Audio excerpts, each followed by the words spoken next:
Bog svima, evo danas smo šetali gradom, ne bi li upoznali neke muškarce koji bi nam rekli što smatraju najprivlačnijim kod žena. Pa evo, pogledajmo. S nama je Slaven. Što je za tebe broj 1 kvaliteta koju smatraš najprivlačnijom kod ženi? Kako da odgovorim da ne bude kliše. Cijenim žene koje su kao, kako bi to rekao, koje znači imaju neku razinu samopoštovanja. Nastavljamo dalje, nakon duge potrage, s nama je... Pero Krezo.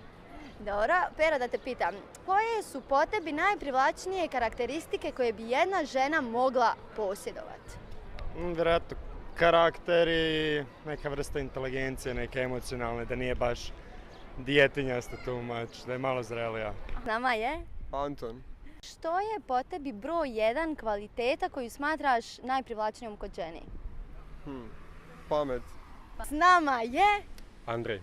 moj zemljak iz Zemljak iz Bosne, da. pa Zenice. Ovako, imam za tebe jedno pitanje. Što smatraš što je po tebi najprivlačnije kod ženi? Znači, može biti na nekoj psihološkoj razini, može biti na nekoj fizičkoj razini. Pa samopouzdanje definitivno. S nama su Baški. i... Boris. Ovako, dečki ćemo pitati jedno zanimljivo pitanje. Ovako, ko hoće prvi? Pa neka Boris. Ok, Borise. Što su po tebi najprivlačnije osobine, karakteristike koje bi jedna žena mogla posjedovati? Teško pitanje. Takva se traže, ne postavljamo površno pitanja. Pa moralo bi biti cjelokupna osoba, onako, znaš, sve. Ali prije svega ženstvenost. Šta ti smatraš da je najprivlačnije kod neke osobe? Eto, vidiš onu ženu tamo kako hoda. To je jako privlačno. Pa ne znam, znaš, ono kao stil, šarm, tako dalje, nekakva energija. Kako znaš koja žena ima samopoštovanje? Šta je tebi onako kao Slavenu indikativno? A da bude zrela, znači na nekoj razini. I znaš ono što mislim, znači da ne bude promiskuitetna i takve neke stvari. Šta znači po tebi biti zrela? Imati emocionalnu inteligenciju?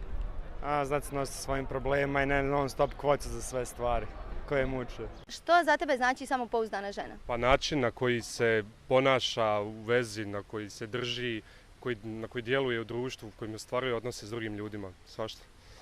Kako ti definiraš ženstvenost? Pametno biće koje zna šta hoće u životu. Tražimo neko samopouzdanje. Tako je.